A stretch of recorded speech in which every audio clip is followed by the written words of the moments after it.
Gumareg-regem katon anggen-gen demen seneng-seneng nanging aja nganti gendeng kegendingan tetembangan suka panglipur pandemen gumya kayang raga hae meneh mas dang dang dang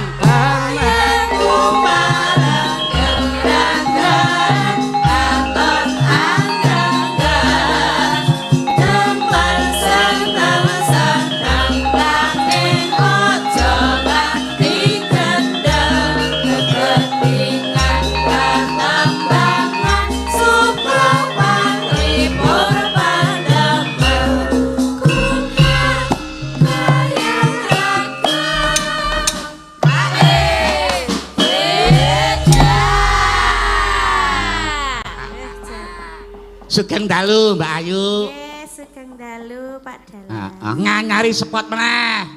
Ndak ming dionekke, ming kuwakuwi wae. Saya menika. Ya pokoke ya kudu ngulir budi. Piye carane? Wah iki kok ketoke apik dilebokke ning nggon gamelan. Wah iki gending ladran ning digarap dangdut terus cakepane digawe beda dadine ya semu. Coba saiki aku tak njajal Mbak Ayu dhewe. Aduh. Ora apa-apa jajal nggo cantan dhisik ora apa-apa mergo iki isih anyar. Karo joget ninga, iramane rada sesek sithik Mas Bayu. Ngepek nggih. Ora wis tak kandhake nganggo catatan ora apa-apa mergo iki isih anyar ngono. Mangke nek kleru pripun? Ora wis to nek kleru tak benerke mengko. Ayo, alon-alon dibukani saka ndang Mas. Ayo yuk.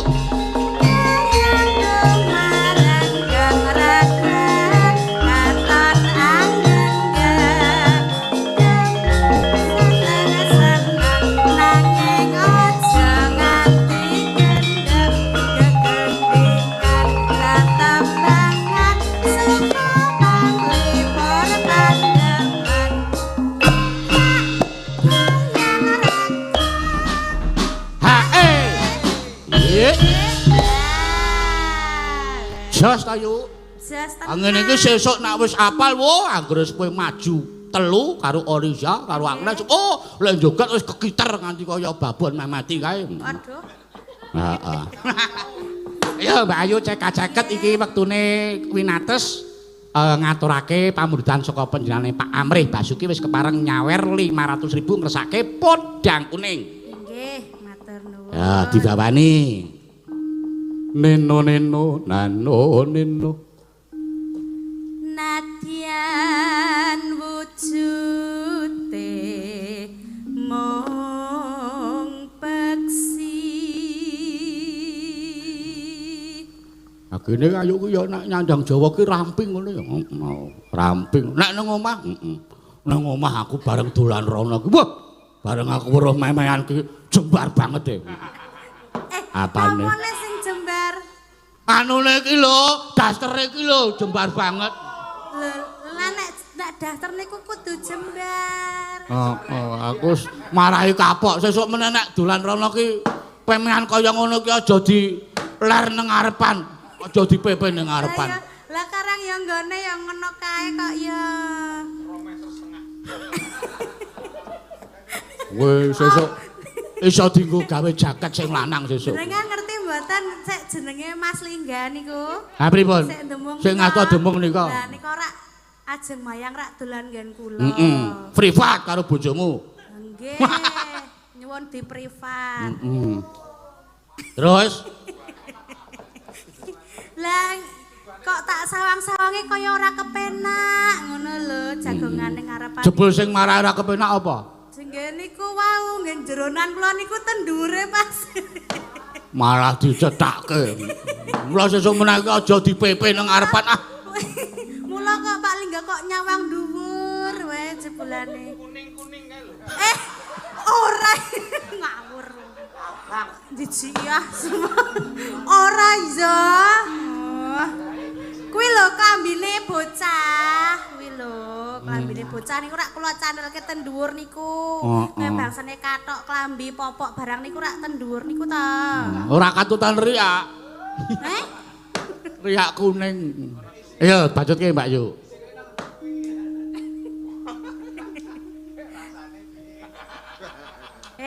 Hop.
Dadi diwet-wet awake yo iki kanca-kanca sindan-sindan wis do lekas laris.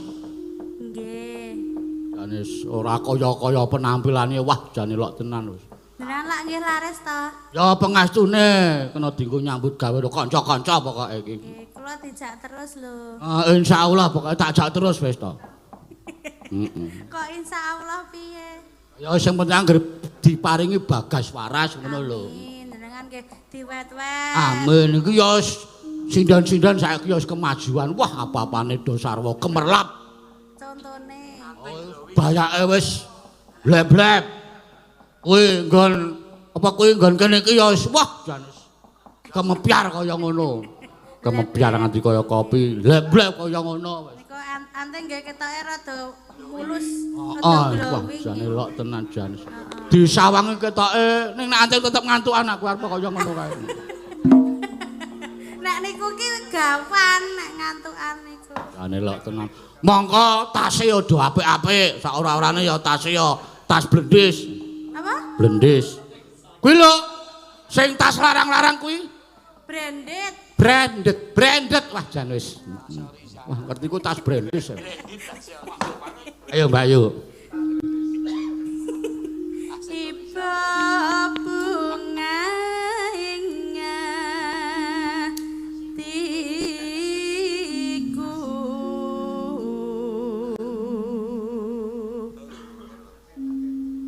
nyanding bisa dadi tombo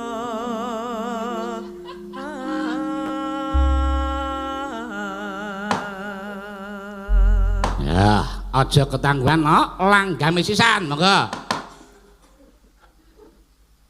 esok awan ning omah wis ora rasar leyang kanggo leki sing tak sayang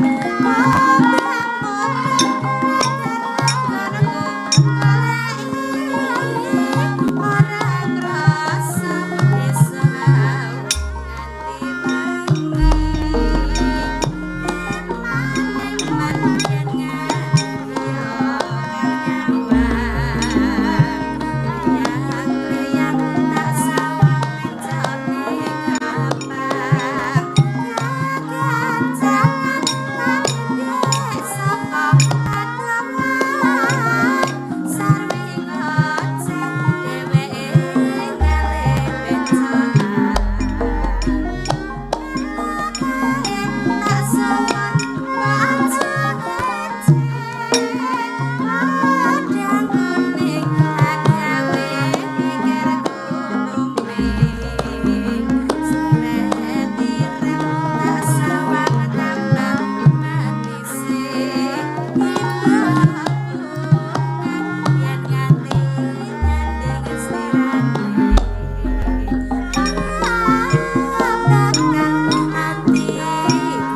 Siap, Mbak Ayu, matur nuwun.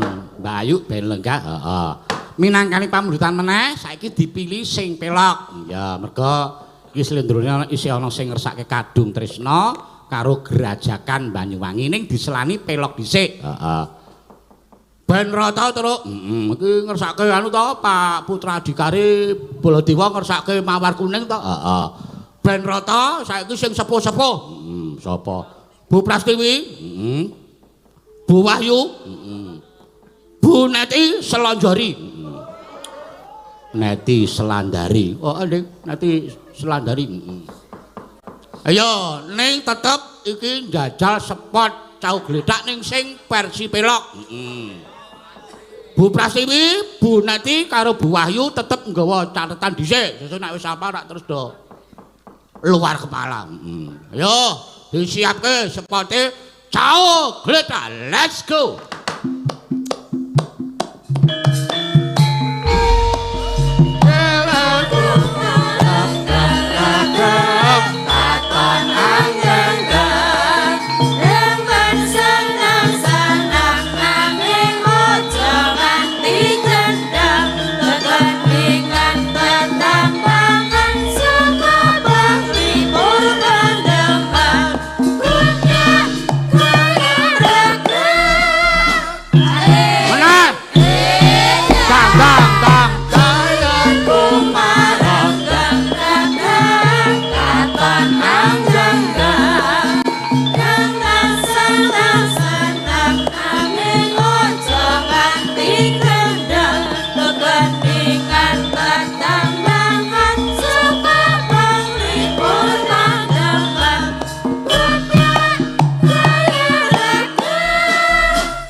Percaya iki muni pisan pindho sesuk wis mesti hafal. Iya, deloken wis sesuk. Pentas berikutnya mesti wis hafal. Monggo sesuk wae. Ayo rak yo terus do diapalke. Ayo Bu Prastiwi, Bu Wahyu, Bu Neti minangkani saka Pak Putra Adhikari Gina Baladewa. Mawar Kuning. Yo bukane saka apa? Yo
Matur nuwun, lenggah.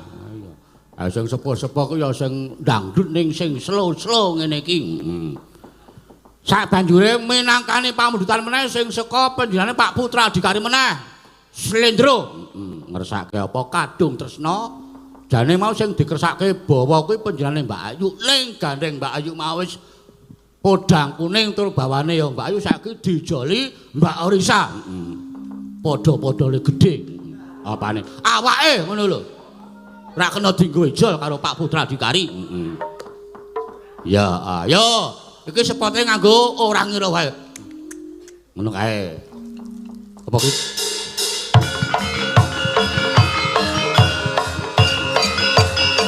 Ayo Risa.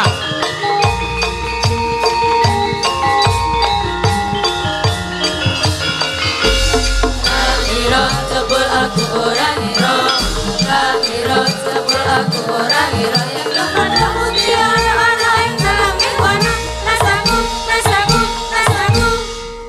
Kaya wong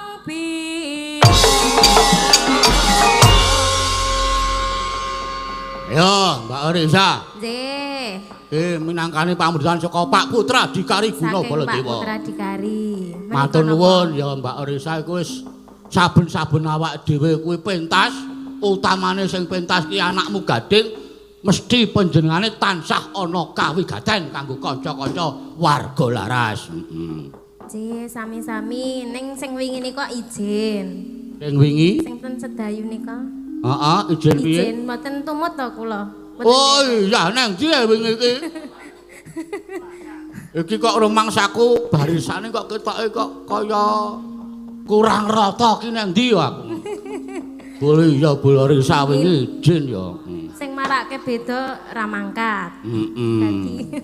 Mula saiki dijole saiki Pak Putra Dikari. Nggih. Dibawani ya nak ya nganggo Asmarandana.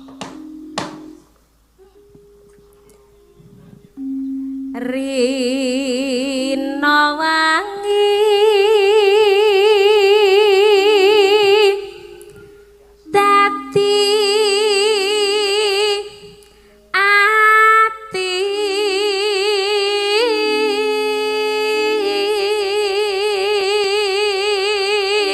Iki Mbak Risa ya ngaturke selamat hari ulang tahun kagem ingkang nanggap sapa? ingkang nanggap Paulus niku napa ngarepe? Menika ingkang nanggap panjenenganipun Rama Titus kanggo mahargya HUT seminaris sing kaping 75 Santo Paulus Palembang. HUT kaping pinten? 75. Nggih, mugi-mugi selamat kagem HUT 75 Santo Paulus Palembang. Santo Paulus Palembang, mugi saya ngrembaka. Saya ngrembaka. Murid-murite saya akeh. Saya akeh. Bakale Sukses dadi kabeh. calon-calon seminaris. Nggih. Ya ngono kuwi sing tak karepake, tanggap ing wigati. Yuk. Tanpa dahar, tanpa nendra,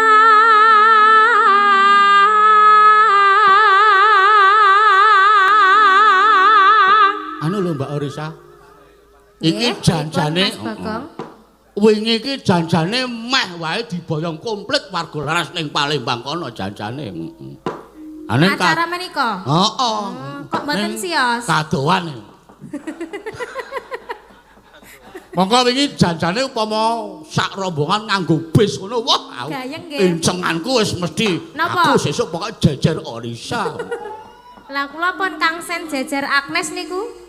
Apa kae kudu jajar aku terus dadi tembang wiwitane mung linggo jajari ngono kae tulisan. Nggih. Ane yo gandeng kadoan ya wis cukup celiman wae ora apa-apa.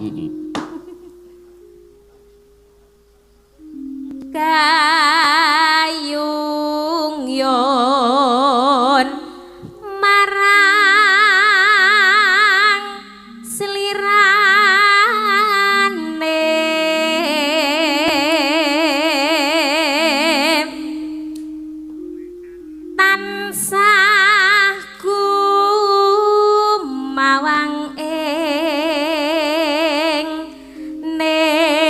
netra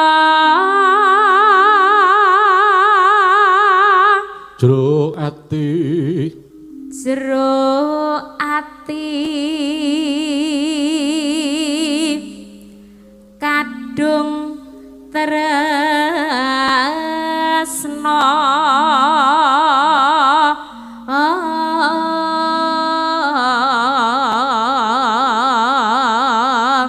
tan liya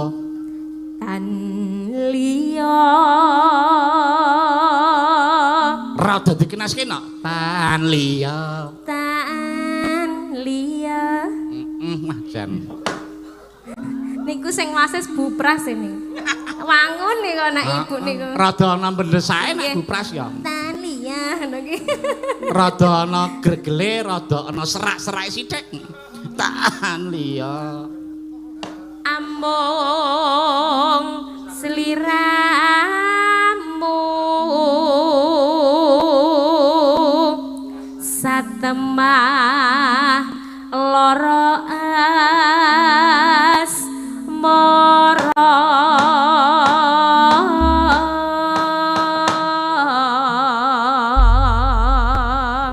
yo no langgame lamat wus katon tejane teja playen teja playen niku sinten penyanyi oh kayak nyanyi penyanyinya Indonesia oh nika to Mas Tejo iya nak yo lamat wus katon tejane yen mbok berangkatan mancarang aduh awiragane sinawangtan amboseni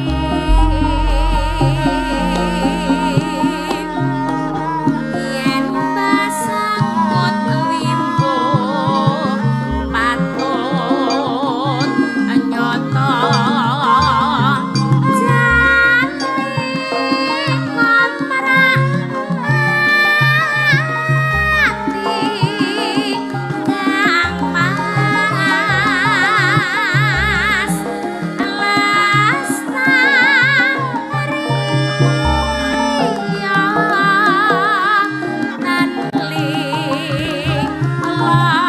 nanli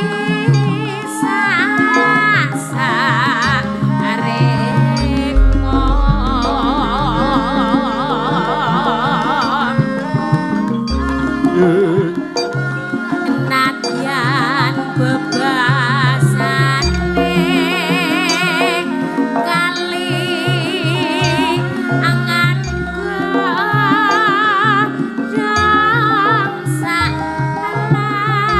lambar kang mas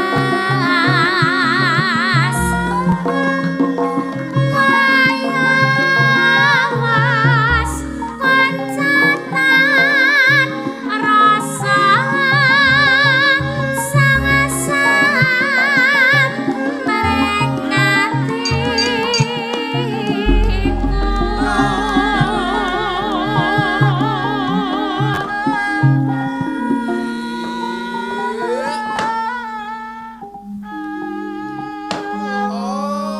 iki mumpung sing nanggap iki saka Seminari Santo Paulus Palembang aku yo tak kirim salam kanggo Mbak Ayu Kuipe sing nyambut gawe neng ten SMA Kaverius Palembang kuwi yo manunggal dadi siji karo iki sapa Mbak Helena Wulandari oh tunggale Herlina Wulansari nek kae Herlina Wulansari Mbak Ayu Kuipe Helena Wulandari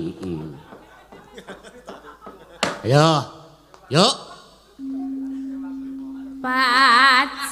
Pacaane sarwa asli jero batenku tansah kumor kang mas awas lumayan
tanah sah kuwar kang mas awas mayang ambo kang mas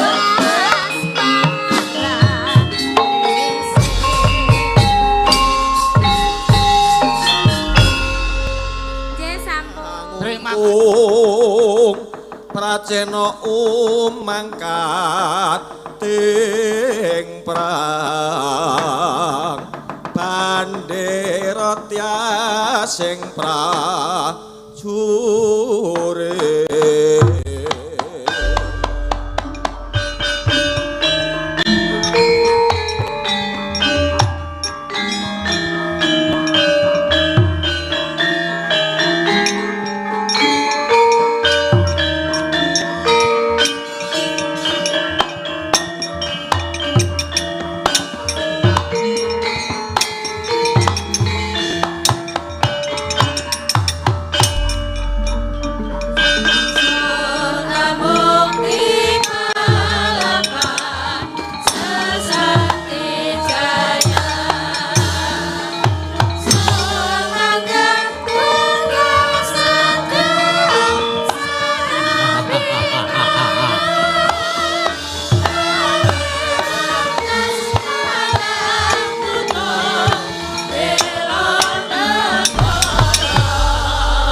Ayo.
Ayo.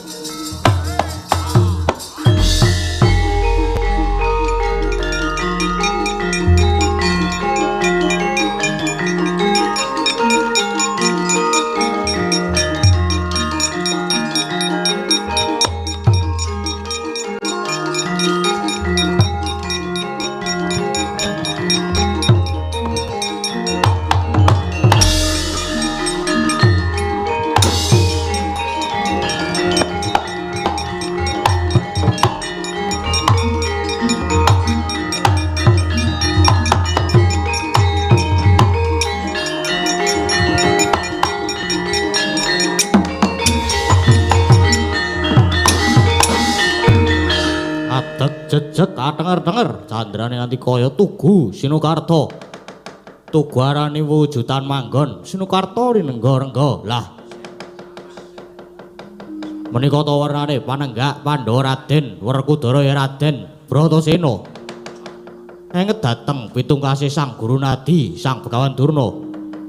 Dene Warsa tumuju ing Wanatik Brasara ing Arga Candramuka.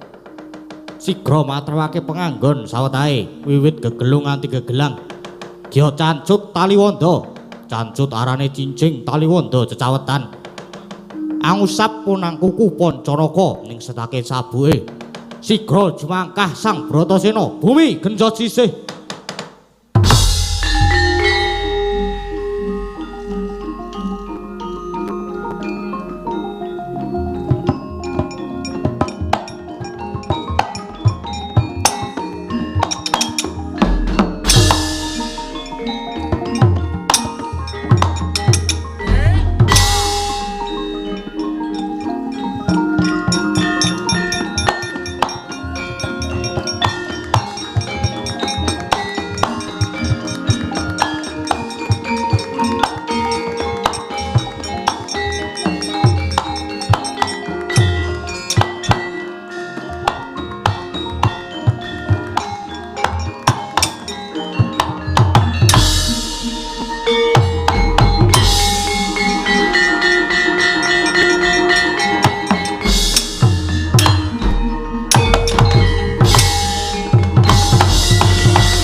biasa namung sagebiaring tadhit keplasing Panduru.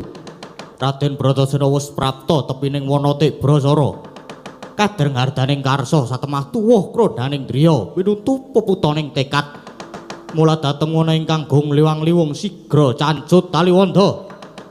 Gya jumangkah arsa ambabat wana andungkar sila ageng-ageng ngrusak grumbul. Amukah gawa ngrebahaken mandira geng. Geger sisining wana, pating loro wating gereng swarane kewan, gumuruh swarane. Candrane nganti kaya bisa mbubrahke sisining wana.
ayut sang yaksendra kurarupa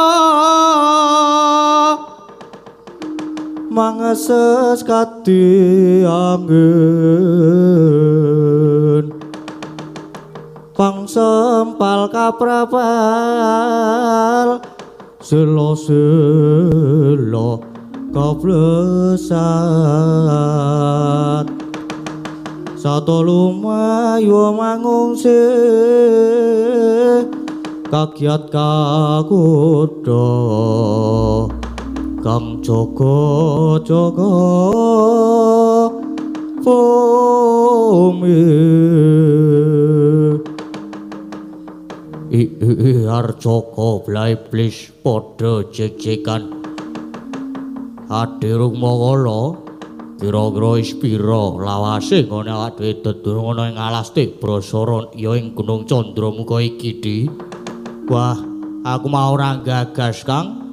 Sing tak gagas ki angger weteng wis ngelih banget ngene iki. Banjur kepiye, Kang? Yo. Nanging piye nggone arep golek mangsan? Lawang alas kene wis tapis Gusti ora ana kewan kang isih urip. Apa maneh janma menungso. Wis blas ora ana sing wani lewat kene. Yen ana janma menungso kang lewat kene kuwi menungso sing bosen urip. Wala banjur piye, Kang? Nawake dhewe ora enggal oleh mangsan kurang bejane iso mati ngenes nang kene. Adirung Mangala wis saiki sing baku ki mikir piye bisa awake dhewe enggal bisa antuk mangsan. Ayo dibudidaya di aja nganti awake dhewe mati ngenes ana jroning alas merga luwe iki di. Manganjur laku ning angin gugur anggraning gunung ora bumi prakempita.